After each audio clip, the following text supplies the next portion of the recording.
अयोध्या नगर बोल रहा हूं। मेरा नाम अयोध्या इसलिए पड़ा क्योंकि मुझे युद्ध में ना तो कभी पराजित किया जा सका और ना ही किया जा सकेगा। वेदों में मुझे ईश्वर की नगरी कहा गया है और मेरी संपन्नता की तुलना स्वर्ग से की गई है। आदिकाल से मैं पवित्र सरयू नदी के तट पर 12 योजन लंबाई और 3 योजन चौड़ाई में बसा था। कई शताब्दियों तक मैं सूर्यवंशी राजाओं की राजधानी रहा। मेरा इतिहास हिंदू धर्म के सबसे पुराने इतिहासों में से एक है।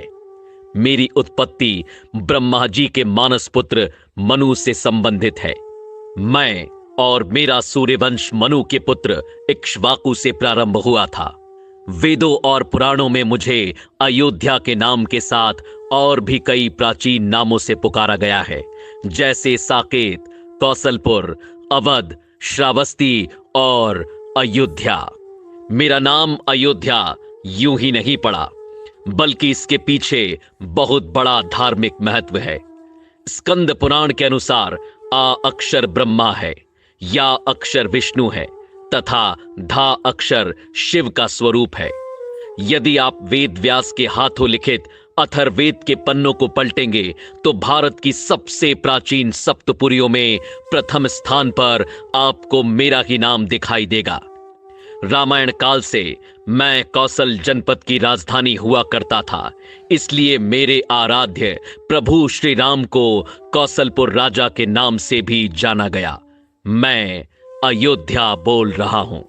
कितने ही देवता, दानव, मनुष्य और शासक आकर चले गए, सदियां बीत गईं और फिर युग बीत गए, लेकिन मैं यहीं सरयू के तट पर अडिग रूप से खड़ा सब कुछ देखता रहा। मैं वो महासौभाग्यशाली नगर हूं जिसकी गोद में खेलकर रघुनंदन श्री राम बड़े हुए। वो जन्मभूमि जहां मेरे आराध्य रामलला ने पहली किलकारी की, वो दशरथ महल जहां मेरे प्रभु का बचपन बीता, वो वन मार्ग जहां से गुजरकर रामचंद्र जी गुरु वशिष्ठ के साथ गुरुकुल गए, वो अवधपुरी जहां से श्री राम की भव्य बारात निकली थी, वो कनक महल जो महारानी कैकई ने सीता जी को मुंह दिखाई पर भेंट किया था, वो सरयू का किनारा जहां श्री राम और मां सीता ने पहली होली खेली, वो हनुमान गढ़ी जहां हनुमान जी ने कई वर्षों तक रहकर अयोध्या की रक्षा की, वो राम की पैड़ी जहां खड़े होकर राम लक्ष्मण ने संसार के सारे तीर्थ स्थानों के एक साथ दर्शन किए, वो सहस्त्रधारा घाट जहां लक्ष्मण जी ने अपनी देह त्यागी और शेषनाग के रूप में दिखाई दिए, वो गुप्तार घाट जहां स्वयं मेरे प्रभु श्री राम जल समाधि लेकर बैकुंठ को लौट गए। मुझसे विदा लेते वक्त उन्होंने मुझे अमर और अजय रहने का वरदान दिया था। मेरी आंखों में बिछो के अश्रु भर आए थे। मैं अयोध्या बोल रहा हूं। यह सभी कुछ अपनी इन्हीं आंखों से देखा है मैंने। मेरे प्रभु जब 14 वर्षों के वनवास पर चले गए तब मेरे नगर का बच्चा बच्चा रोया था। महाराज दशरथ को मैंने पुत्र वियोग में तड़प तड़प कर अपने प्राण छोड़ते हुए देखा। मैं वहीं उनके पास ही खड़ा था। सभी रोए, लेकिन मैं फिर भी कमजोर नहीं पड़ा। मुझे विश्वास था कि मेरे कोने कोने को अपनी आभा से प्रकाशित करने वाले प्रभु श्री राम एक दिन लौटकर आएंगे। वह दिन भी आया जब सबके प्राणों से प्यारे श्री राम वनवास से लौट कर आए। उस दिन मेरी भूमि पर महादीपोत्सव मनाया गया था। मेरी शोभा को मानो 4 चांद लग गए। मैंने अपनी आंखों से श्री राम का राज्य अभिषेक होते देखा, जिसके पश्चात उन्होंने 11,000 वर्षों तक राज्य संभाला और मेरी गरिमा को सजाए रखा। श्री राम के शासन के वो 11,000 वर्ष जो आप सभी ने केवल पुराणों के पृष्ठों में पढ़े होंगे, मैं उसके एक एक पल का साक्षी हूं। मैं अयोध्या बोल रहा हूं। लेकिन मेरे प्रभु के बैकुंठ लौट जाने के बाद मैंने जो अथाह संघर्ष किया, उसकी आप कल्पना भी नहीं कर सकते।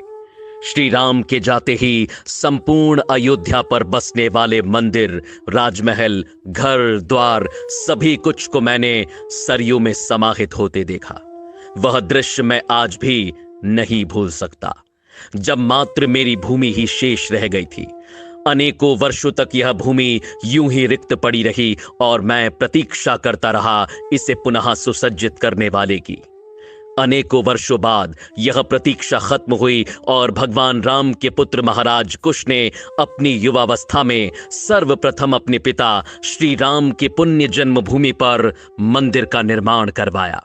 सूर्यवंश की अगली 44 पीढ़ियों तक यह अस्तित्व में रहा। वर्ष बीतते गए और पूरा युग बीत गया। मैंने द्वापर युग का आरंभ भी देखा और उसका अंत भी।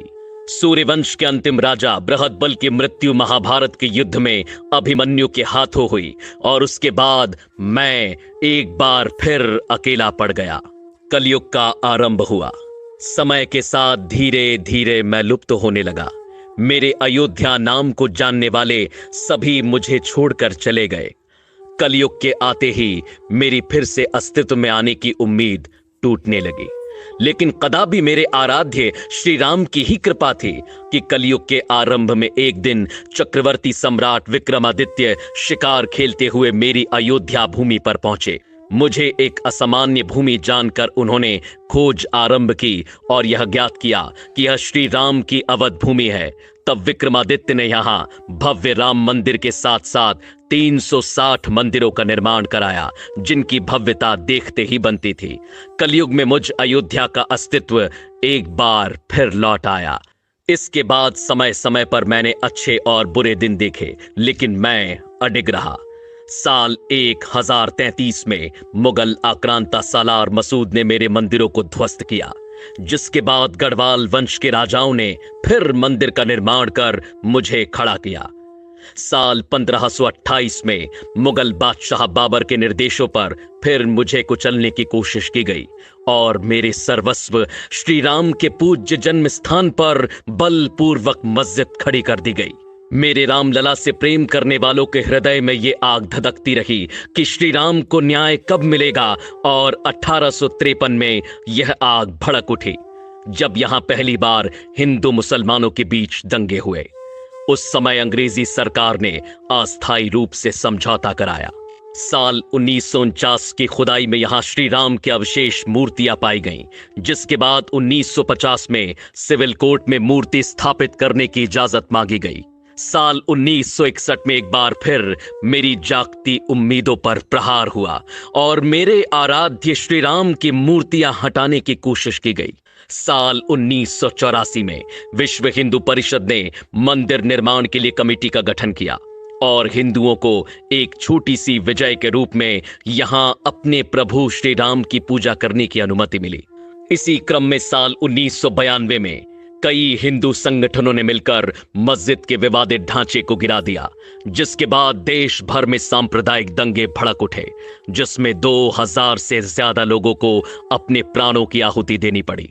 साल बीतते गए, अदालत की सुनवाई जारी रही, अर्जियां लगती रहीं, तारीखें मिलती रहीं, लड़ाई लड़ने वाले चेहरे भी बदलते गए, लेकिन इन सब के बीच मैं अयोध्या डटकर खड़ा रहा, इस उम्मीद के साथ कि यह मेरे प्रभु श्री राम की भूमि है जो कोई नहीं छीन सकता। आखिरकार बहुत लंबी प्रतीक्षा के बाद साल 2019 में इस लड़ाई में पहली विजय मिली, जिससे मेरा रोम रोम खिल उठा जब सुप्रीम कोर्ट ने मेरे प्रभु श्री राम के पक्ष में फैसला सुनाया और 2.77 एकड़ भूमि के हिस्से को मेरे रामलला के लिए लौटाया। साल 2020 में श्री राम मंदिर का भव्य भूमि पूजन कार्यक्रम आयोजित किया गया, जो मेरी दूसरी विजय के रूप में मुझे प्राप्त हुआ, और मेरी तीसरी और अंतिम विजय आज सभी के सामने है, जब साल 2024 में एक अद्वितीय और भव्य मंदिर निर्माण के बाद स्थायी रूप से मेरे सर्वस्व श्री राम की प्राण प्रतिष्ठा होने जा रही है, जिसकी एक झलक देखने के लिए हर कोई लालायत है। मैं अयोध्या बोल रहा हूं। आज मैं ऐसा महसूस कर रहा हूं मानो मेरी युगों युगों की तपस्या सिद्ध होने जा रही है। मैं नहीं जानता कि आप में से किसे ये सारी बातें सत्य लगती हैं और किसे केवल एक कल्पना, लेकिन मैं वो अयोध्या हूं जिसने अपनी आंखों से इन सभी दृश्यों को देखा है। युगों युगों से इस कठिन समय को मैंने जिया है, और मुझसे बेहतर भला ये कौन जानता है कि लोग आते जाते रहेंगे, युग बदलते रहेंगे, लेकिन मेरे आराध्य श्री राम हर युग में हैं, हर काल में हैं, हर घड़ी में हैं, दृश्य और अदृश्य दोनों रूप से सदैव यहाँ उपस्थित रहेंगे। और मेरे उस मंगल भवन के दरबार में देर हो सकती है, लेकिन अंधेर नहीं। जय जय श्री राम। अगर आपको ये वीडियो पसंद आया तो इसे शेयर करना ना भूलें।